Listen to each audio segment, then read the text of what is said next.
5 saksi dihadirkan Jaksa KPK RI dalam sidang pembuktian perkara dugaan korupsi OTT pemerasan dan gratifikasi Mantan Gubernur Bengkulu Rohidin Bersyah CS. Terhadap keterangan saksi itu, PH membantah soal adanya unsur paksaan yang dilakukan dalam permintaan uang oleh terdakwa. 5 saksi tersebut yakni Herman Trimulyanto selaku GM Hotel Mercure, Jasmine Silatonga selaku Dirut Rumah Sakit Jiwa Suprapto, Jimmy Haryanto selaku Kepala Badan Penghubung Provinsi Bengkulu ke Jakarta, Puspita Dewi selaku Kasubag TU Birokrasi Provinsi Bengkulu, dan Sarjan Effendi selaku Ketua Divisi Teknis Penyelenggara Pemilu KPU Provinsi Bengkulu.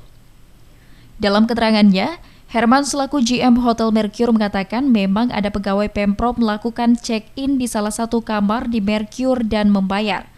Sementara itu, Jasmine Silatonga selaku Dirut Rumah Sakit Jiwa Suprapto mengatakan, ia sebagai tim pemenangan Rejang Lebong membenarkan ia dikumpulkan di Balai Semarak dihubungi ajudan terdakwa Rohidin Bersyah.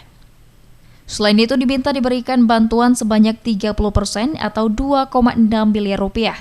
Namun ia hanya menyanggupi menyumbang 50 juta rupiah. Uang tersebut tidak diberikan cash melainkan dibuatkan baliho dan lain-lain. Berbeda dengan Jasmine, saksi Jimmy Haryanto selaku Kepala Badan Penghubung Provinsi Bengkulu ke Jakarta mengatakan memfasilitasi urusan pemerintah Bengkulu dan pusat. Ia dalam kasus ini berhubungan dengan asisten 1 Khairil Anwar dan mengaku sebagai tim pemenangan di Kota Bengkulu. Selain itu, saksi menyetor uang sebesar 80 juta rupiah sebanyak 3 kali kepada Ferry Ernest yang awalnya diminta 250 juta rupiah. Terhadap keterangan saksi ini, Jaksa KPK RI Richard Marpaung mengatakan keterangan saksi ini baru awal dan akan ada kelanjutannya. Di pemenangan dan diminta juga untuk kontribusi untuk dana. Permintaan dari terdakwa Rohidin sendiri terkait dana pemenangan dia itu memang ada ya dari keterangan saksi ya, itu? Kan nantilah ada saksi-saksi yang terkait dengan itu nanti kita periksa lebih lanjut, ini hanya bagian aja. Berbeda dengan yang disampaikan Jaksa KPK, kuasa hukum terdakwa sangat menyesalkan jika saksi yang dihadirkan bukan sebagai tim koordinator pemenangan wilayah. Jeki Rianto selaku kuasa hukum terdakwa juga menambahkan bahwa dalam perkara ini tidak ada unsur pemaksaan dari terdakwa untuk membantu dana kampanye. Hal Jaksa KPK yang belum menyerahkan P16.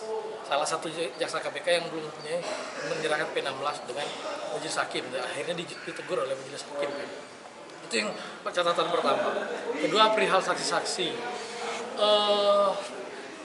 Keterangan hari ini itu belum maksimal karena dia masih ngacak. Nah, kami kepengenan sidang selanjutnya itu dihadirkan per wilayah pemenang berdasarkan dakwaan jaksa. Kalau berdasarkan wilayah pemenangan, artinya kan enak kita mau konfirmasi. Sebenarnya si Anu ini nyumbang berapa. Itu yang kami buat catatan yang minggu depan itu kalau bisa report. Kan begitu. Itu fakta-fakta yang terdapat di persidangan. Bang, artinya untuk sumbangan itu tidak ada unsur pemaksaan ya Bang yang dilakukan oleh... Tidak ada, faktanya ada yang mereka itu tidak mencapai penuh, itu ya Bang. Tidak penuh memberikan bantuan. Dan itu tidak pernah ditagih ataupun diminta. Maksudnya diminta dipenuhi, dan mereka cuma kesanggupan berapa ya setor segitu. Itu tidak ada lanjutan terkait itu, tidak ada.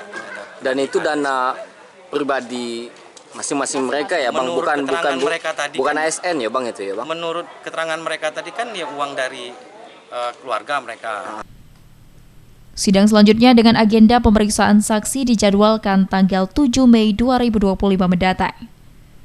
Rendra Ditya Gunawan, RBTV melaporkan.